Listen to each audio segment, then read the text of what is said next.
26 दिसंबर साल 2004 दुनिया के इतिहास में एक ऐसा भयानक और डरावना दिन है जो यादों से हटता ही नहीं है। आधुनिक दुनिया में इंसानों ने पहली बार समुद्र में उठती हुई ऐसी खौफनाक लहरें देखी जिन्होंने कुछ ही मिनटों में लाखों लोगों को मौत की नींद सुला दिया।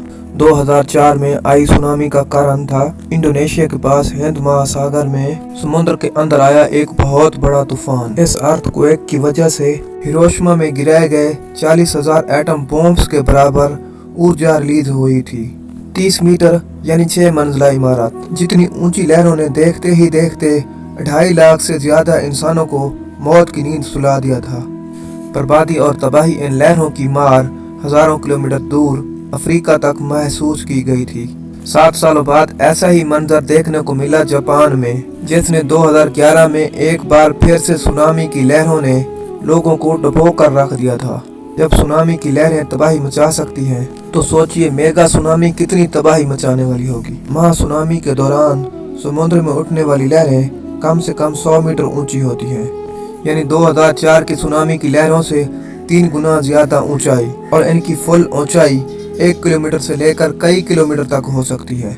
अगर दुबई इसकी सीधी चपेट में आया हो तो दुनिया की सबसे ऊंची इमारत बुर्ज खलीफा भी पानी में डूब जाएगी। समुद्र का पानी जमीन पर सैकड़ों किलोमीटर तक अंदर घुस जाएगा, और ये सब इतनी तेजी से होगा कि किसी के पास बचने का कोई भी मौका नहीं होगा। महासुनामी की सबसे पहली वेव बस एक शुरुआत होती है, उसके बाद कुछ ही मिनटों से लेकर घंटों के अंतराल में एक के बाद एक और छोटी लहरें भी तबाही मचाती रहेगी। हकीकत तो ये है कि महासुनामियां अब तक जमीन पर कई बार आ चुकी है, जिनके लोग सबूत आज भी मौजूद हैं। आज से 66 मिलियन साल पहले डायनासोर धरती के राजा हुआ करते थे। हर तरफ इन्हीं विशाल प्राणियों का बोलबाला था।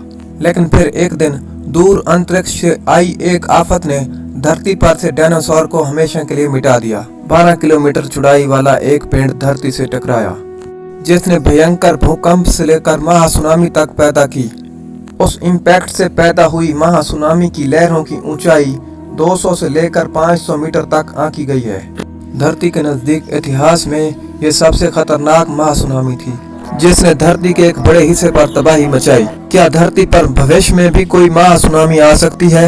इस सवाल के जवाब में लोगों के विचार आपस में बटे हुए हैं। कुछ लोगों का मानना है कि एक भयंकर महासुनामी संभव है, जबकि कुछ कहते हैं कि अगर कोई महासुनामी आई भी तो उसका प्रभाव बहुत कम एरिया में होगा।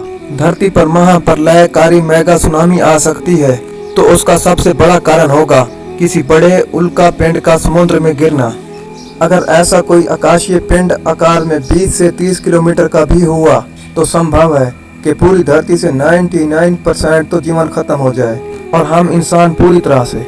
जमीन का इतिहास बताता है कि ऐसी महाविनाशकारी घटना है हर 50 से लेकर 100 मिलियन सालों में एक बार होती रहती है। पिछली बार ऐसा 66 मिलियन साल पहले हुआ था, यानी ऐस की संभावना लगातार बढ़ती जा रही है।